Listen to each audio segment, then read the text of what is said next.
She collapsed on the sidewalk, painting scattered around her like fallen dreams. A stranger caught her before she hit the ground, his expensive coat torn, his hands scarred, his eyes carrying the weight of a mafia boss running from betrayal. What she didn't know, the man who saved her life was running from his own, and she'd just become his only reason to stop. The painting wasn't selling. Eva Martinez stared at the canvas propped against the brick wall of Sullivan's hardware store, watching strangers pass without a second glance. The sunset she'd painted, all oranges and purples bleeding into each other like a bruise healing backward, deserved better than this. But then again, so did she. $20, she called out to a woman in a business suit. Her voice came out thin, reedy. Original art. Hand-painted. The woman didn't even slow down. Eva adjusted the knitted cap covering her bald head and pulled her jacket tighter. November in Chicago had teeth, and today they were biting hard. The Wednesday evening crowd flowed around her like water around a stone. Commuters heading home, teenagers clustered outside the pizza place, an old man feeding pigeons by the fountain. None of them looked at the sick woman selling paintings. She'd set up at 4 o'clock. It was now past 7, and she'd sold exactly nothing. The rent was due Friday. Chemo was scheduled for Monday, and her bank account had $43 in it. Eva closed her eyes and did the math she'd been avoiding all day. Even if she sold every painting at her apartment, all 15 of them, she'd still be $800 short. The hospital had already warned her. One more missed payment, and they'd drop her from the treatment program. Just keep painting, her mother used to say. Art heals the soul, even when medicine can't heal the body. Yeah, well, the soul doesn't pay bills, Mama, Eva whispered. She bent to pick up another canvas, a street scene full of colorful umbrellas and rain-slicked cobblestones, and the world tilted sideways. Her vision blurred. The painting slipped from her fingers. No. Not here. Not now. But her body had other plans. Her knees buckled. The sidewalk rushed up to meet her face, and Eva thought, with crystal clarity, this is how I die. Alone on State Street with unsold paintings. Then someone caught her. Strong hands gripped her shoulders, steadying her before she could hit the concrete. Eva blinked, trying to focus. A man's face came into view. Dark hair, sharp jaw, eyes that had seen too much. He was maybe 40, dressed in an expensive black coat that was torn at the shoulder and stained with something that looked disturbingly like blood. Easy, he said. His voice was rough, like gravel underfoot. I've got you. I'm fine, Eva lied, even as her legs refused to support her weight. Just tired. You're not fine, he looked around quickly, his gaze sharp and searching, like a man expecting trouble. When did you last eat? I don't need. That wasn't the question.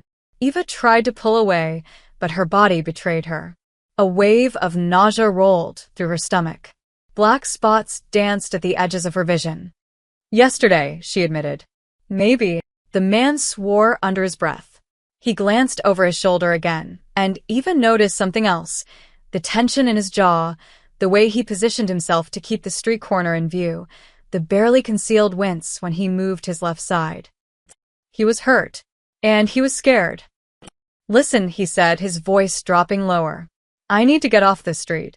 You need to not die on this sidewalk. Help me and I'll help you. Deal? Eva should have said no. Should have told him to leave her alone. Should have at least asked his name before agreeing to anything. But the world was spinning, and she was so tired of being alone, and something about his eyes, desperate but honest, made her nod. Deal. He gathered her paintings with quick, efficient movements, tucking them under one arm while supporting her with the other. Where do you live? Above. Above Moretti's bakery. 3 blocks north. Can you walk? I can try. They moved through the crowd like ghosts, her leaning heavily on his arm, him scanning every face they passed. Eva noticed things through her haze. The way he steered them away from a group of men in dark suits, how he kept his right hand free and close to his coat, the quiet calculation in every step. This man was running from something. Or someone. What's your name? Eva asked as they turned onto a quieter side street. He hesitated. Dominic. I'm Eva. I know, he nodded toward the small signature on the corner of the canvas under his arm. You sign your paintings. Despite everything, the exhaustion, the fear, the absurdity of letting a bleeding stranger escort her home, Eva almost smiled. You looked at my art. I was looking at everything on that corner, Dominic said. Your paintings just happened to be the most interesting thing there. They reached Moretti's bakery, its windows dark for the evening. Eva fumbled for her keys, dropped them, and watched helplessly as Dominic picked them up and unlocked the door himself. The narrow staircase stretched up into darkness. Second floor, she whispered. Dominic helped her up the stairs, moving carefully, breathing hard. Whatever injury he was nursing clearly hurt more than he let on. At the top, Eva's door stood slightly ajar. She froze. I locked it. I always lock it. Dominic pushed her behind him and drew a gun from his coat in one smooth motion. Eva's blood went cold. What have I done? He nudged the door open with his foot, the weapon raised and steady. After a long moment, he lowered it slightly. Ransacked. They were looking for something, he turned to her, his expression grim. Or, they were looking for someone and found you instead. Eva pushed past him into her apartment. Her paintings, her beautiful, bright paintings, lay scattered across the floor, some torn, some trampled. Her mattress had been flipped. Her few dishes lay shattered. She sank to her knees among the wreckage of her life. I'm sorry, Dominic said quietly. This is my fault. They must have followed me. Eva picked up a torn canvas, a field of sunflowers she'd painted during her last good week. The flowers' heads were severed by a boot print. She looked up at the dangerous stranger with the gun in her hand. Who are you? She asked. And who's trying to kill you? Dominic met her eyes, and something passed between them. Recognition, maybe, or shared exhaustion. Two people who'd reached the end of something. My name is Dominic Caruso, he said. And I'm a dead man walking. Eva stared at the gun in Dominic's hand, then at the ruins of her apartment, then back at him. A normal person would scream, call the police, run. But Eva Martinez hadn't been normal since the day Dr. Patel had said the word, stage 3. Put that away, she said, gesturing at the weapon. You're dripping blood on my floor. Dominic blinked. Did you hear what I just? Dominic Caruso. Dead man walking. Yes, I heard. Eva pulled herself up using the wall, her legs still shaky. But right now, you're bleeding in my apartment, and I'm too tired to care about anything except sitting down. She stepped over a broken picture frame. Her mother's face smiled up from the shattered glass and made her way to the kitchen. The small space had escaped most of the destruction. Her kettle still sat on the stove. Her two mismatched mugs hung on their hooks. Sit, she commanded, pointing at the wooden chair by the window. We should leave.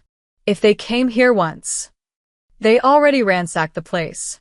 What else is there to take? Eva filled the kettle with trembling hands. Besides, I can't go anywhere. I can barely stand. Dominic holstered his gun and lowered himself carefully into the chair. In the light from the street lamp outside, Eva could see him clearly now. Mid-40s, she guessed. Handsome in a hard way, like something carved from stone and left out in the weather too long. The tear in his coat revealed a blood-soaked shirt underneath. Take off your coat, Eva said. I don't think. You're my home. I'm making the rules. She pulled a clean dish towel from the drawer. Coat. Now. He obeyed, wincing as he shrugged out of the expensive fabric. His white shirt underneath was ruined, dark with blood on the left side. Eva approached him, her fear replaced by something else, the same calm that came over her when she painted, when her hands knew what to do even if her mind didn't. Lift your shirt. Dominic did. A nasty gash ran along his ribs, the edges ragged. Knife, he explained. 3 hours ago. Downtown. You need stitches. Can't go to a hospital. They'll be watching every emergency room in the city. Eva pressed the towel against the wound, applying pressure. Dominic inhaled sharply, but didn't pull away. Who's they? People you don't want to know about. I'm holding a bloody towel against a mobster's ribs in my destroyed apartment, Eva said flatly. I think we're past the point of me not knowing. The kettle whistled. Eva kept pressure on his wound with one hand and poured hot water with the other, a ridiculous balancing act that would have made her laugh if she had the energy. She handed him the steaming mug. Chamomile, she said. It's all I have. Dominic took it, looking at the cup like it was a foreign object. When did you last eat? He asked again. When did you? Yesterday morning. Eva retrieved a box of crackers from the cupboard, somehow untouched by whoever had torn through her things. She set them on the table between them. They ate in silence, the absurdity of the situation hanging in the air like smoke. Why did you help me? Eva asked finally. On the street. You're running from killers. I'm a stranger. You could have kept walking. Dominic stared into his tea. My sister, he said quietly. She died of leukemia when I was 16. She used to paint too. Watercolors. Always so bright. Even when she got sick, he looked up at Eva's paintings on the walls, the ones that had survived. Your work reminded me of hers. Eva felt something crack open in her chest. I'm sorry. Me too, he set down his mug. The men who did this, they weren't looking for me. They were marking territory, sending a message. They saw you with me, and now you're connected. That makes you a target. Then why are you still here? Because I owe you. Dominic stood slowly, testing his side. The bleeding had slowed. And because if I leave now, they'll assume you matter to me. They'll come back. Eva laughed, a bitter, exhausted sound. I'm dying anyway. Cancer. Stage 3. Maybe 4 by now. I've missed 2 treatments. She gestured at the scattered paintings. All of this? I was trying to sell enough art to afford one more round of chemo. Stupid, right? Dominic was quiet for a long moment. Then he pulled a money clip from his pocket and counted out bills onto the table. 2,000, he said. For letting me stay until I figure out my next move. Call it rent. Eva stared at the money. I can't. Yes, you can, his voice was firm. I need a place to hide. You need to pay for treatment. This is business, not charity. Business. Business. Eva picked up the bills, her hands shaking. $2,000. It wasn't enough for everything, but it was enough for the next treatment. Enough to buy more time. How long do you need to stay? She asked. A week. Maybe 2-inch. Rules, Eva said. No killing anyone in my apartment. No bringing trouble to Moretti's bakery. They're good people. And if I'm painting, you stay quiet. Dominic extended his hand. Deal. Eva shook it. His grip was warm, solid, real. There's a couch, she said, pointing to the worn sofa against the wall. It's lumpy, but it's clean. I've slept worse places. Eva gathered her scattered paintings, sorting the salvageable from the destroyed. Dominic helped, moving carefully, arranging the canvases with surprising gentleness. They worked in silence as the city hummed outside the windows, 2 broken people building something fragile in the ruins. Morning came too bright through the uncurtained windows. Eva woke on her mattress. Dominic had flipped it back over while she slept and smelled coffee. Real coffee, not the instant powder she'd been stretching for 3 weeks. She sat up slowly, testing her body's response. Exhausted, but functional. Better than yesterday. Dominic stood at her tiny stove, his back to her. He'd removed his ruined shirt and wore only a white undershirt, the bandage she'd applied last night visible at his ribs. His shoulders were tense, coiled like springs. You found my coffee, Eva said. He didn't startle. Hidden behind the flour. Good instinct, they missed it. I was saving it for emergencies. This qualifies. He poured 2 cups and brought one to her. How do you feel? Like I got hit by a truck. Eva sipped the coffee. It was perfect, strong and black. You didn't sleep. Couldn't. Dominic returned to the window, positioning himself where he could see the street below. Old habits. Eva studied him in the morning light. The weapon holstered at his hip. The careful way he held himself. the eyes that never stopped moving. How long have you been running? 4 days. And before that, I wasn't running. I was the one people ran from, he said it matter-of-factly, without pride or shame. I worked for the Marino family, second in command under Vincent Marino himself. Worked. Past tense.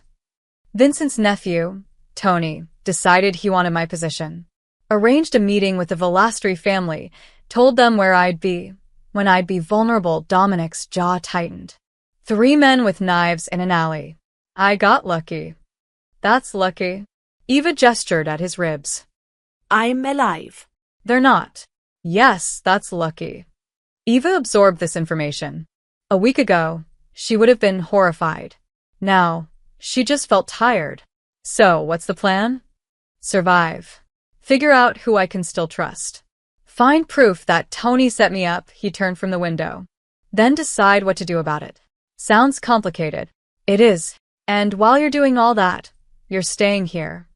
If you'll allow it. Eva looked around her small apartment, her sanctuary, now invaded by violence and blood money and a man who killed people in alleys. Everything had been simple once. Paint during good days. Rest during bad ones. Try not to think about the tumor growing in her breast. Now nothing was simple. I paint by the window, she said finally. The light's best there. You'll need to find somewhere else to brood. Something flickered across Dominic's face. Surprise, maybe, or relief.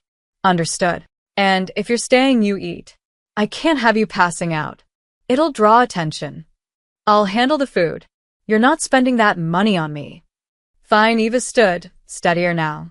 But I cook. This is still my home. Fair enough. They fell into an awkward rhythm. Eva showered, washing away yesterday's fear and sweat. When she emerged, Dominic had cleaned up the worst of the mess. Broken dishes swept away, torn paintings stacked neatly, furniture righted. He'd even made toast. You didn't have to do that, Eva said. I pay my debts. She ate the toast. It was the first time in weeks she'd had breakfast 2 days in a row. Her stomach actually growled for more, a good sign. Maybe. At 10 o'clock, Eva set up her easel by the window. She'd started a new piece before everything happened. A garden scene, all roses and morning glory vines. The colors called to her now, bright and insistent. She picked up her brush. Dominic settled on the couch with a burner phone, making quiet calls in Italian. Eva didn't ask what he was saying. She didn't want to know. She painted. The hours slipped away. Her hand moved across the canvas, adding depth to the roses, highlighting the dew on the petals. This was the only time she felt whole anymore, when the art took over and the sickness receded into background noise. Why gardens? Dominic asked suddenly. Eva didn't turn from her work. Because I can't have one. Why not? Look around. Concrete and brick. No yard. No soil. She added a shadow beneath a leaf. So I paint what I can't have. Gardens. Sunsets. Wide open field. You're good. I'm adequate. No, Dominic stood, moving closer to examine the canvas. You're really good. These should be in galleries, not sold on street corners. Eva laughed softly. Galleries don't take artists without connections, without representation, without, she gestured at her bald head, without time. Dominic was quiet for a long moment. How long? 6 months, maybe. If the treatment works. If I can afford it. The 2,000 covers 1 session. I need 12 more. Eva finally looked at him. But 1 is better than none. So, thank you. He nodded slowly. Then returned to the couch, to his phone, to his world of violence and betrayal. They coexisted like that for 3 days. Eva painting by the window, Dominic nursing his wound and making his careful plans. They spoke little but learned each other's rhythms. Eva discovered he woke at 5 every morning, that he took his coffee black, that he watched the street with the intensity of a man expecting death. Dominic learned that Eva painted best in morning light, that she hummed old jazz songs without realizing it, that some days the exhaustion hit her so hard she could barely lift her brush. Neither of them called it friendship. But it wasn't nothing either. On the fourth morning, Eva found the gun on her kitchen table. Not holstered, not hidden, just lying there next to her coffee mug, black and heavy and impossible to ignore. Dominic stood at the stove, scrambling eggs. He hadn't noticed her yet. Eva stared at the weapon. She'd seen it before, of course, glimpsed it under his jacket, watched him check it at night, but always at a distance.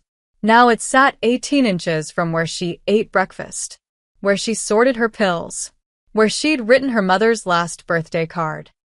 "You left your gun out," she said. Dominic turned, spatula in hand. He looked at the table, then at her, his expression unreadable. "I was cleaning it. On my kitchen table. I didn't think you'd be up yet." Eva sat down across from the weapon. Up close, it looked even worse. Scarred metal, worn grip, the weight of its purpose radiating like heat. "Is it loaded?" No. "The clip's on the counter." She looked. Sure enough, a black magazine sat beside the toaster. "Does it have a name?" Eva asked. Criminals in movies always name their guns. "I'm not a movie criminal." Dominic plated the eggs and brought them over, setting one in front of her. He picked up the gun with casual familiarity and tucked it back into his shoulder holster. "And no, it's just a tool." "A tool for what?" Dominic sat across from her. "You know what?" Eva picked up her fork. The eggs were perfect, fluffy, seasoned with pepper and something else. Oregano, maybe. "How many people have you killed?" She'd surprised him. She could see it in the way his jaw tightened, the brief pause before he answered. "You don't want to know that." "I do, actually. Because you're living in my home, sleeping on my couch, making me breakfast." Eva met his eyes. "So, I think I deserve honesty." Dominic studied her for a long moment. Then, 17. "That I can be sure of." Eva's stomach twisted, but she kept eating. The eggs tasted like ash now. Were they all? I mean, did they all deserve it? Some did. Some were just doing their jobs. Some were in the wrong place at the wrong time. He said it without emotion, like reciting a grocery list. "I told myself they all deserved it. That's how you sleep at night in my world. But the truth? The truth is I stopped asking that question a long time ago. And now I'm asking it again." Dominic pushed his eggs around his plate. "That's why I'm here instead of at one of Vincent's safe houses. Why I'm trying to find proof instead of just putting bullets in Tony's head. Because I'm tired of not asking questions." Eva set down her fork. "Are you going to kill again?" "Probably. Here." No. "Never here." "Why not?" Dominic looked around the small apartment, at the paintings that turned the dingy space into something bright, at the flowers Eva had bought yesterday from the corner market, at the life she'd built from scraps and determination. "Because this is the first place I've been in 20 years that doesn't smell like blood," he said quietly. "And I'm not going to ruin it." Eva believed him. God help her, she did. "I'm dying," she said. "The cancer is eating me from the inside. Every day I wake up and wonder if this is the day I'm too weak to paint, too sick to stand, too far gone to save." She leaned forward. "So here's what I understand, Dominic. Death doesn't scare me anymore. I've made my peace with it. Then what does scare you?" "Not finishing. Leaving nothing behind. Having my life mean nothing." Eva gestured at the gun under his jacket. "If you're going to kill people, and apparently you are, then don't do it here. My paints are expensive, and I don't need blood on the walls." Dominic stared at her. Then, impossibly, he laughed, a short, sharp sound like breaking glass. "You're serious?" "Completely. You're not afraid of me." "Should I be?" "Most people are." "Most people aren't dying of cancer." Eva stood and carried her plate to the sink. "Most people have time to be afraid. I don't. So either you're going to hurt me or you're not. Either I'm going to die this year or next. Either my paintings will matter or they won't. But I can't control any of that, so I'm not going to waste energy worrying." She turned to face him. "You want to stay here?" Fine. "Pay the rent. Don't bring violence to my door." And please, for God's sake, stop leaving your gun on my kitchen table. Dominic rose slowly. He walked over to where she stood and extended his hand. You have a deal, Eva Martinez. She shook it. And you have a deal, Dominic Caruso. Can I ask you something? Why aren't you more curious about what I did, who I worked for, what I'm planning? Eva smiled, tired but real. Because you watched me collapse on a sidewalk and didn't walk away. Because you paid for a stranger's chemotherapy. Because you make breakfast and clean up broken glass and you're trying, really trying, to be something other than what you were. She squeezed his hand once before letting go. That's all I need to know. Dominic nodded slowly. Something shifted in his expression, relief, maybe, or recognition. Thank you, he said. Don't thank me yet. Eva returned to her easel. You still have to live with my terrible singing while I paint. Eva survived verse. We'll see about that. Outside, the city hummed with life. Inside, two people chose to trust each other for one more day. It was enough. The painting wasn't working. Eva stared at the canvas, her brush hovering over a half-finished sky. She'd been trying to capture a storm, dark clouds breaking apart to reveal sun, but the colors weren't speaking to each other. The grays looked muddy. The yellow felt forced. It's angry, Dominic said from the couch. Eva turned. He'd been reading a newspaper for the past hour, his third of the day. Keeping track of things, he'd said. Watching for patterns. What? The painting. It's angry. He set down the paper and walked over, studying the canvas with surprising focus. All your other work is bright, happy even, but this one feels like you're fighting with it. I'm trying something different. Why? Eva set down her brush. Because painting sunshine and gardens feels like lying. I'm sick. I'm broke. I'm living with a mobster who has 17 dead bodies in his past. Maybe my art should reflect reality. Should it? Shouldn't it? Dominic picked up one of her finished pieces, a meadow bursting with wildflowers, so vivid it almost hurt to look at. This is from 2 weeks ago. You were just as sick then, just as broke. But you painted this anyway, he set it down carefully. Why? Eva sank into the chair by her easel. The exhaustion was creeping in again. It always did around 3 o'clock, like clockwork. I don't know. I think you do. She looked at him. This dangerous man who'd somehow learned to read her in less than a week. When I paint what hurts, she said slowly, I drown in it. The pain gets bigger, takes up more space, crowds out everything else. And when you paint the bright things, I remember there's more to life than dying. Eva touched the edge of the meadow painting. My mother used to take me to a field like this in Michigan.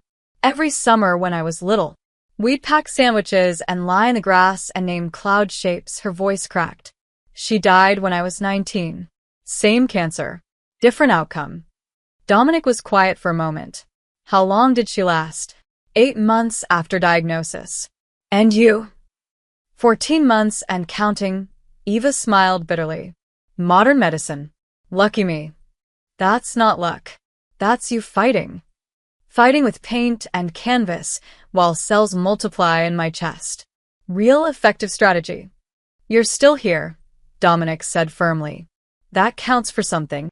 Eva wanted to argue, but a wave of fatigue crashed over her. She closed her eyes, breathing through it.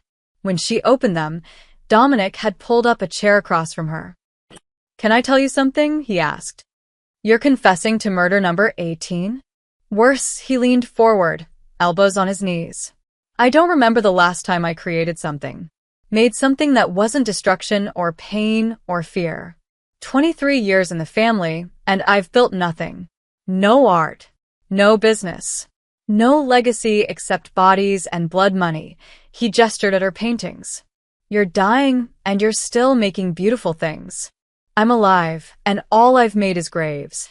The honesty in his voice cut through Eva's exhaustion. She looked at him, really looked, and saw something she recognized. The same quiet desperation she felt when she couldn't afford paint. The same fear that life was slipping away unused. Why'd you join the mob? She asked. My father worked for Vincent Marino's father. It was expected. You're born into it, you serve, Dominic shrugged. By the time I realized I had a choice, I'd already made too many choices that couldn't be unmade. What would you have done instead? I don't know. Something normal. Something that didn't require a gun. He stood and walked to the window, looking down at the street. My sister, before she died, she used to tell me I'd make a good teacher. History, maybe. I liked reading about wars more than fighting in them. Eva tried to picture it. Dominic Caruso in a classroom, chalk dust on his hands instead of blood. It almost worked. It's not too late, she said. He laughed, sharp and bitter. I'm 43 years old with a price on my head and 17 bodies behind me. Yes, Eva. It's too late. I'm 36 with stage 3 cancer and maybe 6 months to live. But I'm still painting. She stood, wobbly but determined, and picked up a fresh canvas. Here. What? Paint something. I can't paint. You can try. Eva pressed a brush into his hand. Pick a color. Any color. Put it on the canvas. See what happens. Dominic stared at the brush like it was a live snake. This is ridiculous. So is a hitman hiding in a cancer patient's apartment. We're past ridiculous. Eva squeezed paint onto her palette. Red, yellow, blue. Primary colors. Simple. Just try. He hesitated. Then, awkwardly, he dipped the brush in yellow and touched it to the canvas. A small circle appeared, clumsy and uncertain. There, Eva said softly. You made something. Dominic looked at the yellowed. Then he added another. And another. His movements were stiff, unpracticed, but something in his shoulders loosened. The tension that lived in his jaw softened slightly. They painted in silence, Eva at her easel working on a new piece, abandoning the storm for a sunrise instead, and Dominic at the table creating something that might have been stars or flowers or just light. Two broken people making beauty from pain. When Eva finally looked over, she saw that Dominic had painted a field of yellow dots against white canvas. Simple. Childlike. Honest. Wildflowers, he said quietly. Like the ones in your meadow painting. I remember fields like that too. Before everything else. Eva felt something warm bloom in her chest. Not romantic, not yet, but recognition. Connection. Two souls remembering what it meant to be human. You should keep painting, she said. Maybe I will. Outside, the sun broke through the clouds. Inside, for the first moment since Dominic had arrived, the apartment felt less like a hiding place and more like a home. Rocco Velastri crushed a cigar into the crystal ashtray and studied the photographs spread across his mahogany desk. Dominic Caruso. Alive. Impossible, Rocco muttered, but the evidence stared back at him. Grainy surveillance photos from 3 different street cameras, all from the same evening 4 days ago. Dominic walking through the market district. Dominic catching someone, a woman. Dominic disappearing into a crowd. Tony said he was dead. Marco, his lieutenant, offered from across the desk. 3 knives, close quarters. He said there was no way. Tony's an idiot. Rocco leaned back in his leather chair. He hired street thugs to do an execution. Now Caruso's out there, wounded but breathing, and Vincent Marino's going to figure out what happened. Vincent's already asking questions. Sent his people to the safe houses. Found them empty. Of course they're empty. Dominic's too smart to go where we'd look. Rocco tapped the photograph showing Dominic catching the woman. Who's this? Marco slid a thin file across the desk. Eva Martinez. Age 36. Lives above Moretti's bakery on Franklin Street. Sells paintings at the market. No criminal record. No family in the city, he paused. She's sick. Cancer. Been in and out of Northwestern Memorial for treatment. Why would Caruso help some random sick woman? Maybe he didn't. Maybe she's connected to something we don't know about. Rocco studied the image. The woman looked fragile, barely standing even with Dominic supporting her. Not the type who ran in mob circles. But Caruso had risked exposure to help her, which meant she mattered somehow. Put eyes on her apartment, Rocco ordered. I want to know everyone who comes and goes. If Caruso's using her as cover, we'll smoke him out. And if he's not, if she's just some woman he helped, then we send her a message anyway. Let Caruso know we're still hunting him. Let him know nowhere's safe. Rocco relit his cigar. Vincent's getting old. Sentimental. Tony's going to take over the Marino family whether Vincent wants it or not, and when that happens, we'll have an ally instead of an enemy. But first, Caruso has to die. He's the only one who can prove Tony arranged the hit. Marco Nadith. I'll send Polly and Vince. Guayetzer balance, no confrontation. For now, Rocco stood and walked to his window, overlooking the Chicago River. But if Caruso shows up there, I want him alive. Vincent needs to see the body before he believes his golden boy is really gone. 3 blocks away, in a coffee shop with greasy windows, Polly Greco and Vince DeMarco studied the building across the street. Moretti's Bakery. 2nd floor, center window. That's where she lives, Polly said, consulting his phone. Eva Martinez. Artist. Dying of cancer. Why do we care about some dying artist? Vince asked, bored. Because Rocco thinks Caruso might be using her place as a hideout. Caruso? That's stupid. Why would a guy like him hide with some nobody? Because nobody would look there. Polly watched the window. Through the glass, he could see paintings, bright, colorful canvases that caught the afternoon light. Rocco wants us to watch. If Caruso shows, we call it in. Don't engage. And if he doesn't, we wait. They'd been waiting for 6 hours when they finally saw movement. The window opened, and a woman appeared, bald, thin, wearing an oversized sweater. She set a small canvas on the fire escape to dry. That's her, Polly confirmed. The woman disappeared back inside. For another hour, nothing happened. Then, just as Vince was about to suggest getting food, a figure crossed in front of the window. Tall. Male. Dark hair. Did you see that? Vince sat up straighter. Call it in, Polly said, already dialing Rocco's number. Dominic sensed the surveillance before he saw it. 23 years of staying alive had given him instincts sharper than most people's senses. The coffee shop across the street, 2 men positioned with clear sight lines to Eva's window, neither drinking coffee. The same sedan parked on Franklin Street for 3 days. The way conversation stopped when Eva left for the corner market. They'd found him. He stepped away from the window and pulled the curtains closed. What's wrong? Eva asked from her easel. She'd been painting a bird, a cardinal, bright red against winter branches. We have company. Eva's brush froze mid-stroke. Here. Watching the building. 2 men in the coffee shop. Probably more I haven't spotted yet. Dominic moved through the apartment, checking angles, calculating escape routes. The fire escape was too exposed.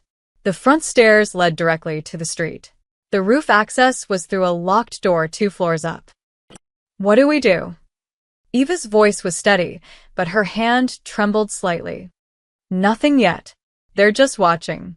If they wanted to move, they would have already. Dominic grabbed his burner phone and made a quick call. A brief conversation in Italian.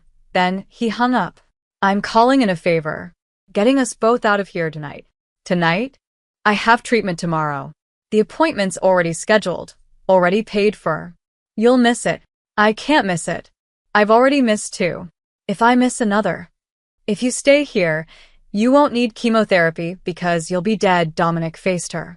They found me, which means they know about you, which means you're not safe here anymore. Eva set down her brush carefully. This is my home. I know. These are my paintings. My mother's things. My life. I know. And you're asking me to just leave it all behind. Dominic walked to her, crouching down so they were eye level. I'm not asking. I'm begging. Because I got you into this, and I'll be damned if I let you die for my mistakes. Eva looked around her small apartment, the space she'd made beautiful despite everything, the sanctuary she'd built while her body betrayed her. Then she looked at Dominic, this dangerous man who'd somehow become important. Where would we go? Somewhere safe. Somewhere they won't think to look. For how long? Until I fix this. Eva closed her eyes, and Dominic saw her making the calculation he'd seen dying men make before. How much life is left? How much is worth fighting for? How much is worth risking? When she opened them, they were clear. "We leave at midnight," she said. "And I'm bringing my paintings." They didn't make it to midnight. At 11:15, Eva was wrapping her paintings in old bedsheets when she heard glass shatter in the stairwell. Then voices, rough, urgent, speaking in clipped Italian. Dominic's head snapped toward the door. "They're early. I thought you said they were just watching." "I was wrong." He grabbed his gun, checking the chamber with practiced efficiency. "Bathroom." Now. "But my paintings." "Now, Eva." The apartment door exploded inward. 2 men burst through, not the watchers from the coffee shop, but professionals. Ski mask. Dark clothes. Guns already raised. Dominic fired first. The sound was deafening in the small space. Eva screamed and dropped behind the couch as one of the men went down. The second returned fire, bullets punching through the walls, through her paintings, through everything she'd built. Dominic moved like violence made fluid. He rolled left, came up firing, and the second man crumpled. But footsteps thundered on the stairs. More coming. Too many. Fire escape. Dominic hauled Eva to her feet and shoved her toward the window. She fumbled with the latch, her hands shaking too badly to grip it properly. Dominic reached past her and yanked it open just as 3 more men appeared in the doorway. Bullets tore through the air where Eva's head had been a second before. Dominic returned fire, covering her as she climbed through the window onto the metal grating. The night air hit her like a slap. Cold, sharp, real. Down. Go down. Dominic was right behind her, still firing back into the apartment. Eva's feet found the ladder. She climbed down, the rusty metal rough against her palms. Behind her, she heard more gunshots, heard Dominic grunt in pain, heard him curse in Italian. She reached the alley and looked up. Dominic was coming down fast, blood darkening his shoulder. 3 stories above, a masked figure leaned out the window, taking aim. "Run." Dominic dropped the last few feet and grabbed Eva's hand. They ran. The alley opened onto a side street. A black sedan screeched around the corner. Not theirs, not friendly. Dominic yanked Eva left, into a narrow passage between buildings. They could hear shouts behind them, engines revving, the chaos of pursuit. Eva's lungs burned. Her legs felt like water. The chemotherapy had taken so much from her: strength, stamina, the ability to do something as simple as run for her life. She stumbled. Dominic caught her, practically carrying her now. "Stay with me." "Come on, Eva, stay with me." "I can't." "You can." They burst onto a busier street, late-night pedestrians, a few open shops, witnesses. The sedan couldn't follow directly here. Dominic pulled her into a 24-hour laundromat, past startled customers, through the back room and out the service exit. Another alley. A delivery truck parked at an angle. Dominic boosted Eva up and over the truck bed, then climbed after her. They dropped into a loading dock, then into a basement storage area of a restaurant. Finally, Dominic stopped. They crouched behind industrial shelving stacked with canned goods, both gasping for air. Eva's vision swam. Black spots danced at the edges. She was going to pass out. She could feel it coming, the familiar darkness that had taken her on the sidewalk a week ago. "Breathe," Dominic whispered, his hand on her back. "Just breathe." Your shoulder. Grazed. I'm fine. He wasn't fine. Blood soaked his jacket, but his eyes were alert, scanning for threats, already planning the next move. Eva's hands shook uncontrollably. She looked down and saw her palms were scraped raw from the fire escape ladder. A stupid detail to focus on, but her brain latched onto it anyway. Blood on her hands. Her blood, not someone else's. "Did you?" She couldn't finish the question. Yes, Dominic's voice was flat. 2 of them. Maybe 3 inch. Eva had seen it happen. Seen Dominic move with terrifying precision, seen men fall, seen the life leave their eyes through the chaos. She should have been horrified, traumatized. Sick. Instead, she just felt sad. Sad for the violence that had made Dominic into this. Sad for the men who'd chosen this life. Sad for herself, for the ordinary life she'd wanted and would never have. "I'm sorry," she whispered. Dominic looked at her, surprised. "Why are you apologizing?" "Because you're bleeding to protect me. Because men died in my apartment. Because your life was already complicated and I made it worse by collapsing on that sidewalk." "Eva," he shifted to face her fully. "You didn't make anything worse. You reminded me there was something worth protecting besides territory and pride." His jaw tightened. "Those men came to kill us both. To send a message. And they failed. Where do we go now?" "Somewhere they'd never think to look." Dominic pulled out his burner phone and made a call. Low, quick conversation. Then he hung up. "A friend is bringing a car. 30 minutes. We stay quiet until then." They waited in the darkness of the storage room, listening to the muffled sounds of the restaurant above, clattering dishes, music, laughter. Normal people having normal nights while two fugitives bled in their basement. Eva leaned against the shelving, exhaustion pulling at her like an undertow. Dominic stayed alert, weapon ready. A guard dog that never slept. "Dominic?" "Yeah. Thank you. For not leaving me." He was quiet for a long moment. "I told you. I pay my debts." "This is more than a debt." "I know." The admission hung between them, fragile, honest, undefined. 28 minutes later, headlights flashed in the loading dock. A beat-up Honda Civic, nondescript and forgettable. The driver was a woman in her 60s with kind eyes and a don't-ask-questions expression. "Angela," Dominic said. "Vincent's old housekeeper. She's safe." They climbed into the back seat. Angela didn't speak, just drove, heading west out of the city. Eva watched Chicago disappear behind them, the skyline shrinking, the lights fading, her whole life becoming smaller in the rearview mirror. She'd left everything. Her paintings, her mother's photographs, the apartment where she'd learned to live with dying. All gone. She should have cried. Instead, she reached over and took Dominic's hand. He squeezed back. Two broken people still breathing, still fighting. Still together. The safe house was a small farmhouse 40 miles outside Chicago, surrounded by cornfields that had gone brown with winter. Angela left them at the end of a gravel driveway with a bag of groceries and a quiet warning. 2 weeks. No more. After that, you're on your own. Eva stood in the empty living room and felt the weight of everything finally crushed down on her. No pantines. No colors. No reason to wake up tomorrow. "Eva?" Dominic's voice came from somewhere distant.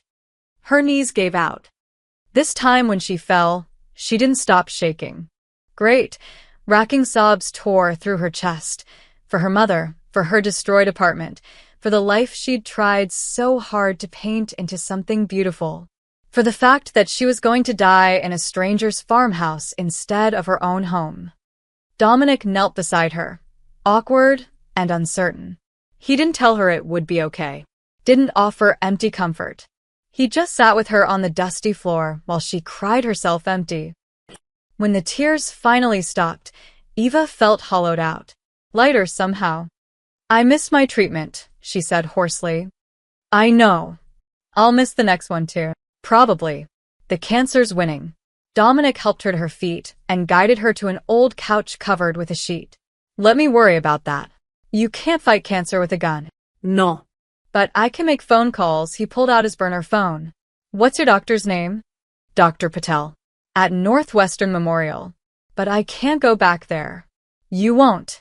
Give me 10 minutes." He stepped outside. Through the window, Eva watched him pace the dead grass, phone pressed to his ear, his free hand gesturing sharply. The conversation was long, heated at times, punctuated by silences where Dominic listened intently. When he came back, his expression was grim but determined. There's a clinic in Aurora. 40 minutes from here. They'll take you tomorrow. No questions asked. Cash only. Dominic, I can't afford. It's handled. With what money? You gave me $2,000 already. I have more. He sat heavily in the armchair across from her. Eva, I've been taking money from the Marino family for 23 years. I didn't spend it on much. No wife, no kids, no expensive habits. It's just been sitting in accounts, waiting for something worth spending it on. He met her eyes. This is worth it. I'm not your responsibility. You became my responsibility the moment I brought you into this world. His voice was hard, final. I don't get to walk away from that. Eva wanted to argue, but exhaustion pulled at her like an anchor. Okay, she whispered. Okay. The days blurred together. Dominic drove her to the clinic in Aurora every Monday and Thursday, sitting in the parking lot during treatment, never coming inside, giving her the dignity of facing her illness alone. Eva would emerge weak and nauseous, and he'd drive her back to the farmhouse without comment. She painted on scraps of paper he bought from a dollar store. Cheap watercolors, nothing like her oils, but enough to keep her hands moving. Dominic watched sometimes, sitting at the kitchen table, cleaning his gun, or making his careful phone calls. You're planning something, Eva said one afternoon. Always. Something big. Big enough. She set down her brush. Are you going back to Chicago? Eventually. To kill Tony. Dominic's hands stilled on the gun. To get proof. To show Vincent what his nephew did. Let the family handle their own justice. And if Vincent doesn't believe you, then yes. I'll kill Tony. He said it without hesitation, without apology. But I'm trying to do this right. The way you'd want me to. Eva's chest tightened. The way I'd want. You paint gardens because you believe in beauty. You help strangers even when you're dying. You cry for the men I killed in your apartment. Dominic looked at her fully. You're good, Eva. Really good. And I'm trying. God help me, I'm trying to be something other than what I was. For you. The admission hung in the air between them, heavy with meaning. I'm not good, Eva said quietly. I'm just tired of being angry. That's the same thing. They fell into silence. Outside, the November wind rattled the windows. Inside, something shifted, a connection deepening, becoming more than convenience or circumstance. 3 weeks after they arrived, Eva woke to find Dominic sitting at the kitchen table with his head in his hands. What's wrong? He looked up. His eyes were red-rimmed, exhausted. Vincent's dead. Heart attack. Tony's taking over the family officially tomorrow. I'm sorry. Vincent was a monster, but he was a monster with rules. With honor, in his own twisted way. Dominic's voice cracked slightly. Tony has neither. He'll burn everything down just to prove he can. Eva sat beside him. Without thinking, she reached out and took his hand. His fingers were cold, trembling. What happens now? I go back. I finish this. And me? Dominic turned to her, and Eva saw something raw in his expression. Fear, maybe, or something close to it. You stay here. Angela will check on you. The clinic knows to expect you. You'll be safe. Safe and alone. Alive, he corrected. That's what matters. Eva studied their joined hands, her thin fingers wrapped in his scarred ones. When had they gotten so comfortable with touch? When had his presence become necessary instead of just tolerated? Come back, she said simply. I will. Promise me. Dominic lifted her hand and pressed it to his forehead, a gesture so tender it made Eva's breath catch. I promise. They sat like that for a long time, foreheads resting together, breathing the same air, two damaged souls finding something like peace in each other's brokenness. No kiss. No declaration. Just quiet understanding. Sometimes that was enough. Sometimes it was everything. Dominic left before sunrise, but Eva couldn't sleep anyway. She stood at the farmhouse window watching the empty driveway, wondering if she'd ever see him again. He'd been gone 3 days when the nightmare started. Not about cancer. Not about dying. About gunfire in her apartment. About blood on her paintings. About Dominic's face as he killed men to save her life. The violence she'd witnessed had burrowed into her dreams, waiting. On the fourth night, Eva gave up on sleep entirely. She wrapped herself in a blanket and sat on the porch, watching stars she'd never been able to see in the city. The November air bit at her skin, but the cold felt honest. Real. She heard the car before she saw it, a familiar Honda Civic rolling up the gravel drive at 2 a.m. Dominic climbed out, moving stiffly. Even in the darkness, Eva could see fresh bruises on his face, a cut above his eyebrow that had been hastily bandaged. "You're back," she said, her voice catching. "I said I would be." He climbed the porch step slowly, favoring his left leg. "What are you doing out here?" "Couldn't sleep." "Me neither." He sat beside her on the old wooden bench, and they stared out at the fields together. The silence stretched, not uncomfortable, but heavy with unasked questions. Finally, Eva spoke. "Did you kill him?" No. "Why not?" "Because I found something better than revenge." Dominic pulled a USB drive from his pocket. "Security footage from the night Tony set me up. Audio recordings of him arranging the hit with Rocco. Bank records showing payments." He turned it over in his hands. "Proof. What will you do with it?" "Tomorrow, I'm sending it to every captain in the Marino family." To the FBI. To 3 different newspapers. He pocketed the drive. "Tony will be finished by noon. Either the family will handle him, or the feds will. Either way, he's done." "And you?" "I walk away." Clean break. "New life." He said it like he believed it, but Eva heard the doubt underneath. "Can you really do that? Just walk away?" Dominic was quiet for a long moment. "I don't know. This is all I've known since I was 19. Violence. Territory. The family. I don't know how to be anything else." "Yes, you do." Eva pulled the blanket tighter. "You've been someone else for 3 weeks.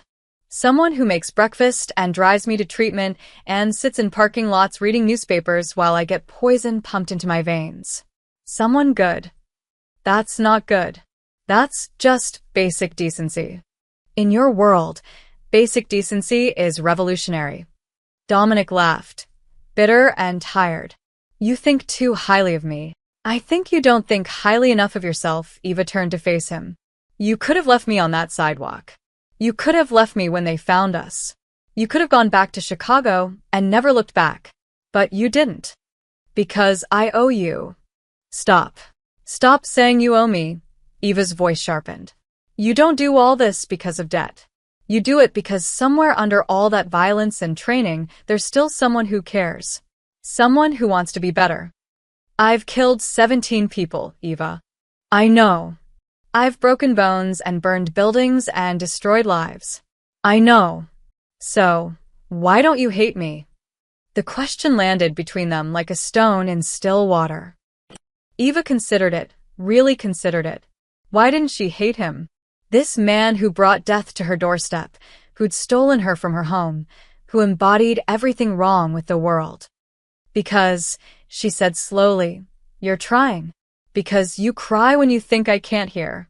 Because you paint terrible yellow flowers and you make me laugh and you look at my art like it matters." She took his hand. "Because you're afraid, Dominic. Just like me. And that makes you human." Dominic's jaw worked. He looked away, out at the dark fields. "I'm not afraid of dying. Neither am I. Not anymore." "Then what are you afraid of?" Eva felt the words rise in her throat, the truth she'd been circling for weeks. "I'm afraid of leaving nothing beautiful behind. Of dying and having my life mean nothing. Of all the paintings I'll never finish, all the colors I'll never mix, all the light I'll never capture." Her voice broke. "I'm afraid of being forgotten." Dominic turned back to her, and his eyes were wet. "You won't be." "How can you know that?" "Because you changed me." He said it simply, like stating a fact. "I was dead inside before I met you. Going through the motions. Killing time until time killed me. And then I caught you on that sidewalk, and for the first time in 20 years, I remembered what it felt like to want to live." Eva's breath caught. "You saved my life too," Dominic continued. Not from bullets or knives. From myself. From becoming the kind of monster who doesn't even realize he's a monster anymore. He squeezed her hand. So, no matter what happens, whether you live 6 months or 60 years, you mattered. You'll always matter. At least to me. Tears spilled down Eva's cheeks. She leaned forward until her forehead rested against his. That same gesture from the kitchen, but different now. Deeper. I don't want to die, she whispered. I know. I want more time. I know. I want to paint 1,000 more paintings. I want to see spring. I want. Her voice cracked. I want to see who you become when you're not running. Dominic's hand came up to cup her face, his thumb brushing away her tears. Then fight. Keep fighting. Because I need to see who I become too. And I can't do that without you. They stayed like that, foreheads touching, breathing together, two people who'd found each other in the darkness and decided not to let go. The stars wheeled overhead. The night wind whispered through dead corn stalks. And somewhere in the space between fear and hope, Eva felt something shift. Not healing. Not yet. But the possibility of it. And sometimes possibility was enough to keep breathing for one more day. Dominic sent the files at dawn. Eva watched from the farmhouse kitchen as he typed emails on a laptop Angela had brought, attaching the USB drive's contents to messages destined for FBI agents, newspaper editors, and 5 different Merino family captains. Once I hit send, there's no taking it back, he said. Are you sure?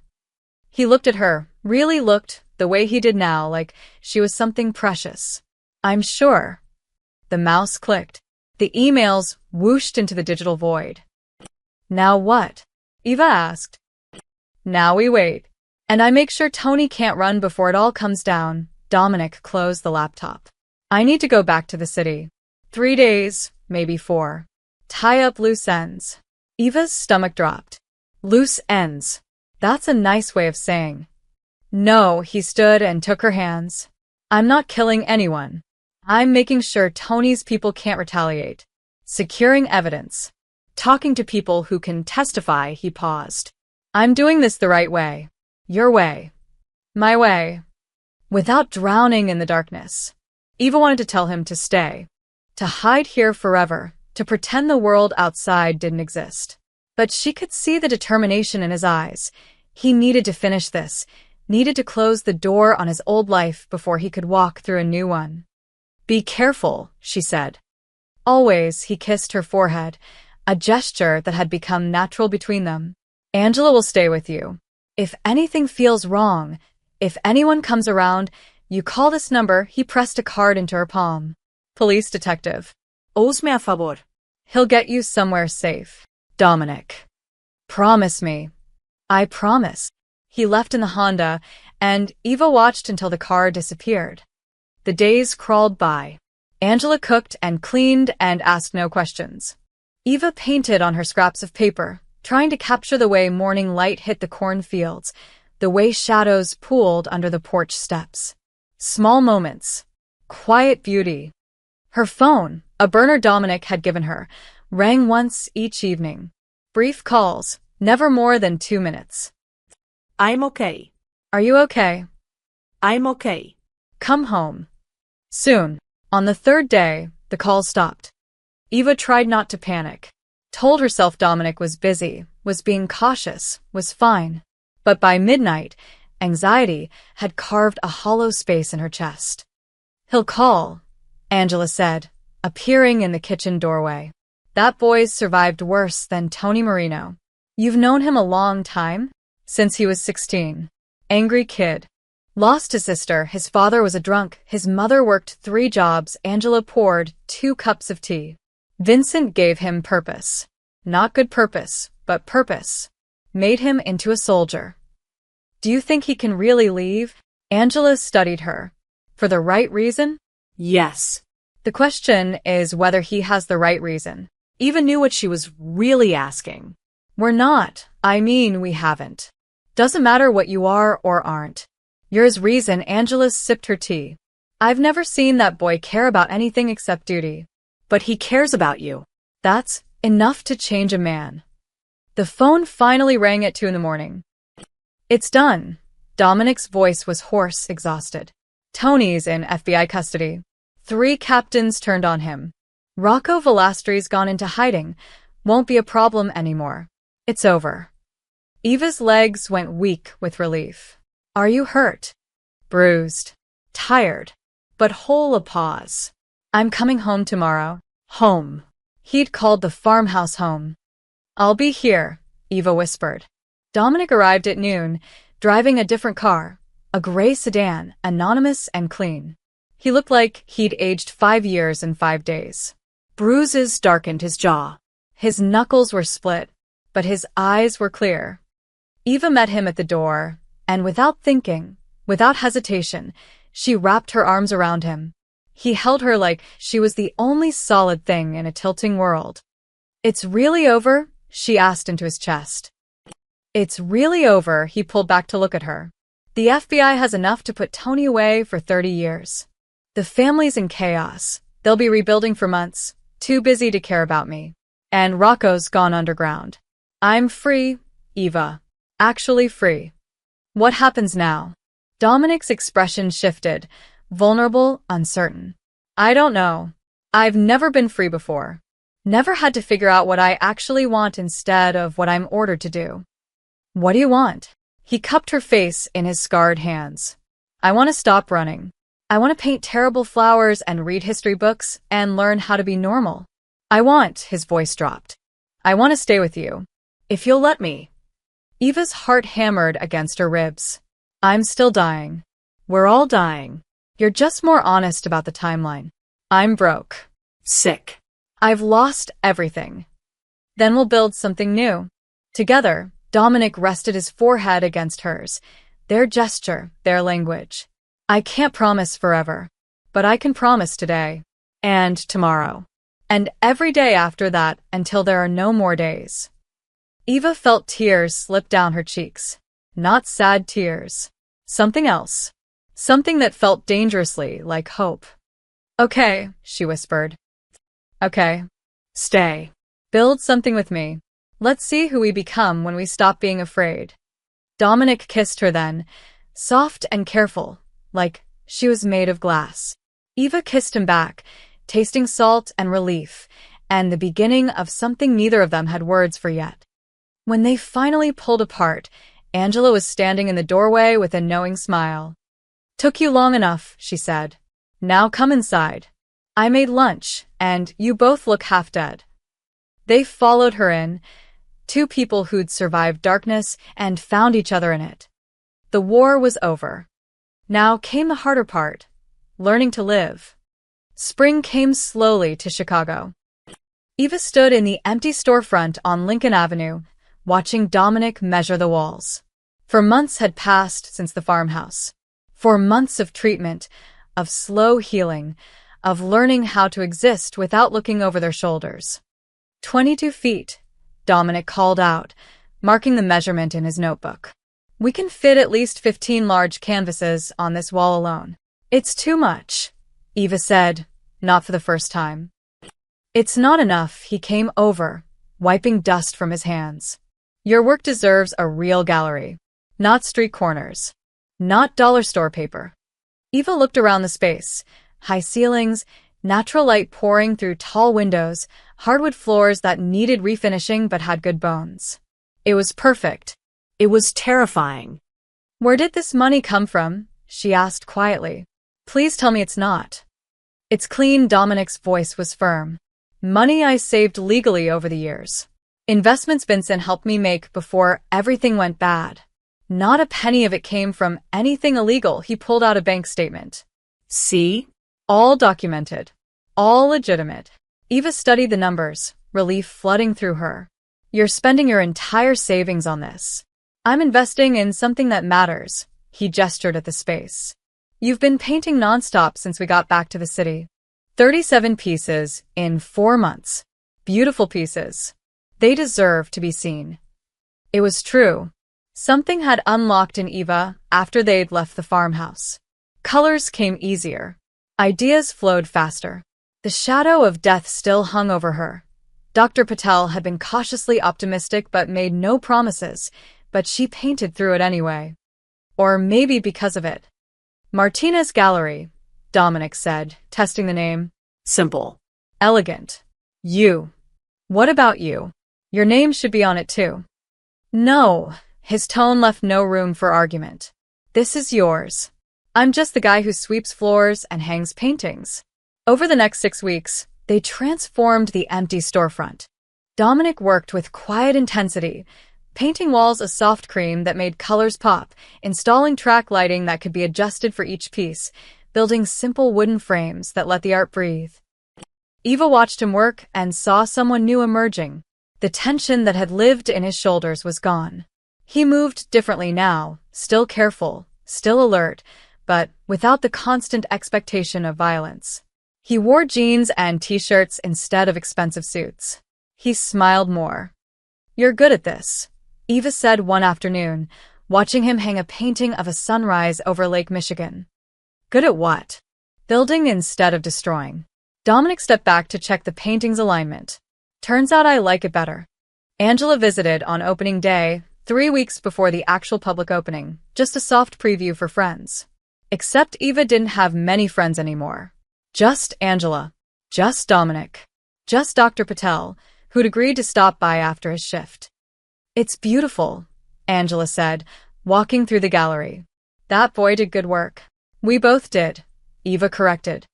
The gallery held 42 paintings, everything Eva had created in the past months plus a few pieces she'd managed to salvage from her destroyed apartment. Gardens and fields. Sunrises and storms. Birds and flowers and light breaking through darkness. All of it bright. All of it hopeful. All of it defiant. Dr. Patel arrived at 6, still in his hospital coat. He studied the paintings with genuine interest, then pulled Eva aside. Your latest scans, he said quietly. The tumor's shrinking. Eva's breath caught. How much? 30%. Maybe more, he smiled, a real smile, not the careful professional one. Whatever you're doing, keep doing it. The treatment's working better than I'd hoped. After he left, Eva found Dominic adjusting a frame in the corner. She wrapped her arms around him from behind, pressing her face into his back. Hey, he said softly. What's wrong? Nothing's wrong. Her voice was muffled by his shirt. Everything's right. That's what scares me. He turned in her arms, pulling her close.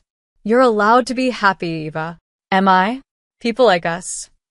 Especially people like us. He kissed the top of her head. She'd stopped wearing the knit cap weeks ago, her hair growing back in soft, dark fuzz. We survived. We get to be happy now. That's how it works. I don't know how. Me neither, he pulled back to look at her. So, we'll figure out together. One day at a time. The official opening was on a Saturday in late May. Eva had expected maybe a dozen people. Instead, 40 showed up. Neighbors from her old building, customers from Moretti's bakery, other artists from the market where she used to sell her work. And buyers. Real buyers with real money. By the end of the night, she'd sold 12 paintings. Eva stood in the center of her gallery, surrounded by her work, and felt something she hadn't felt in 2 years. Pride. Not in surviving. Not in enduring. But in creating. In making something beautiful and having the world acknowledge it. Dominic worked the room with quiet efficiency, refreshing drinks, answering questions about pieces, making sales with the same strategic skill he'd once used for darker purposes. He caught her eye across the room and smiled. Not the hard smile of Dominic Caruso, mob enforcer. The soft smile of Dominic, the man who swept floors in an art gallery and was learning to be happy. That night, after everyone left, they sat on the floor of the empty gallery surrounded by red sold stickers. We did it, Eva whispered. You did it. I just helped. No, she took his hand. We did it. Together. Outside, the city hummed with life. Inside, 2 people who'd been broken found themselves becoming whole. 6 months later, Eva woke to find Dominic already up, standing at the window of their small apartment above the gallery. Not the farmhouse. Not her destroyed studio above Moretti's. A new place. A new start. Can't sleep? She asked. Didn't want to, he turned, and the morning light caught his face, softer now, the hard edges worn away by time and choice. I like watching you paint in your sleep. I don't paint in my sleep. Your fingers move. Like you're holding a brush. He came back to bed, settling beside her. What were you painting? Eva thought about it. Fields. The ones from the farmhouse. But with flowers this time. Purple and yellow. Sounds beautiful. It will be. I'll start it today. They'd fallen into this routine, mornings talking before the gallery opened, afternoons with Eva painting while Dominic handled sales and framing, evenings walking along the lakeshore or cooking dinner together. Simple. Ordinary. Perfect. The gallery had done better than either of them expected.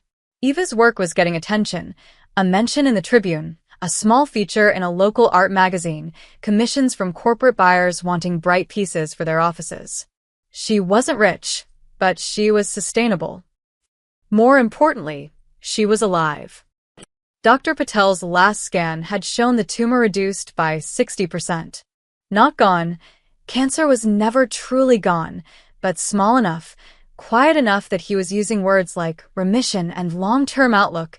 Eva had another year of treatment ahead, maybe two, but the death sentence had been commuted to life with conditions. She was learning to live with that. I need to tell you something, Dominic said. Eva's stomach tightened. That sounds ominous. It's not. He took her hand. I enrolled in classes. Community college. History major. Dominic, that's wonderful. Yeah. He looked uncertain, vulnerable in a way that still surprised her. I'm 44 years old.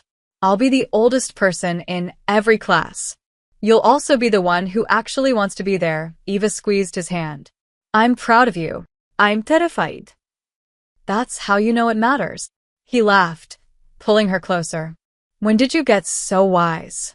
Around the time a mobster caught me on a sidewalk and accidentally saved my life. I think you had that backwards. No, Eva said firmly. I really don't. They lay together as the sun climbed higher, neither wanting to break the quiet peace of the moment. Eventually, Eva's phone buzzed, a reminder about a meeting with a potential buyer at noon. Duty calls, she said, but didn't move. Let it call. Stay here a minute longer. So she did. That afternoon, Eva stood in front of a fresh canvas. She'd been working on a new series, Light Through Darkness, paintings that captured moments of beauty emerging from pain. This one would be the largest yet. The farmhouse at dawn, fields blooming with impossible flowers, two figures on the porch. Dominic was helping a customer in the front room, a young couple looking for something to brighten their first apartment. Eva could hear his voice through the door, patient and helpful, so different from the man who'd held a gun in her kitchen. She mixed colors on her palette, purple and gold, pink and orange, the colors of sunrise and hope. Her phone buzzed again. A text from Dr. Patel. Latest blood work looks excellent. See you next month. Eva smiled and picked up her brush. The gallery door chimed. More customers. Business was good. Life was good. Not perfect. Eva still had hard days when the exhaustion hit like a freight train, when the fear crept back in whispering about borrowed time. Dominic still had nightmares sometimes, waking gasping from dreams of the life he'd left behind. They were both still healing, still learning how to be people instead of survivors. But they were doing it together. Evening found them on the gallery's back step, sharing takeout Chinese food and watching the sunset paint the sky in shades Eva immediately wanted to capture. I've been thinking, Dominic said. Dangerous. He smiled. About what Angela said. At the farmhouse. About reasons. What about it? She asked if I had a good enough reason to leave. To change, he set down his food and turned to her. You are my reason, Eva. You are my reason. Not just for leaving, but for staying. For trying. For becoming someone worth being. Eva felt her throat tighten. Dominic. Let me finish. He took both her hands. You told me once that you were afraid of leaving nothing beautiful behind. Of your life meaning nothing, his voice was steady. Sure. You saved my life. Not my body, my life. You taught me what it means to live instead of just exist. You showed me there's more to the world than violence and survival. And every day I get to spend with you is a gift I don't deserve, but I'm grateful for anyway. Tears spilled down Eva's cheeks. You saved me too. You gave me time, purpose, a reason to keep fighting. So we're even. We're even. Dominic smiled. That soft, real smile that transformed his whole face. Good. Because I was running out of ways to pay you back. Eva laughed through her tears. She leaned forward until their foreheads touched, their gesture, their promise, their language when words weren't enough. I love you, she whispered. I love you too. No dramatic declarations. No grand gestures. Just two tired souls who'd found each other in darkness and chosen to walk toward light together. They sat on the back step as the sky turned from gold to pink to purple. Inside the gallery, Eva's paintings glowed in the evening light, 47 pieces of beauty created from pain, hope painted onto canvas, proof that life could be more than just survival. Eva leaned her head on Dominic's shoulder. What do we do now? Now. He pressed a kiss to her hair. We live. We paint and study and build this life we're making. We take it one day at a time and see what happens. That's it. That's everything. And it was. No fairy tale ending. No miracle cure. No guarantee of forever. Just two people who'd been broken choosing to be whole together. Just a woman who painted light and a man who'd learned to see it. Just life, messy, uncertain, beautiful life, happening one ordinary, extraordinary day at a time. Eva closed her eyes and felt the warmth of the sunset on her face, the solid presence of Dominic beside her, the quiet joy of simply being alive. She'd wanted to leave something beautiful behind. She'd wanted her life to matter. Looking around at the gallery they'd built, at the man who'd changed for her, at the future stretching out uncertain but possible, she realized she already had. This was enough. This was everything. This was home.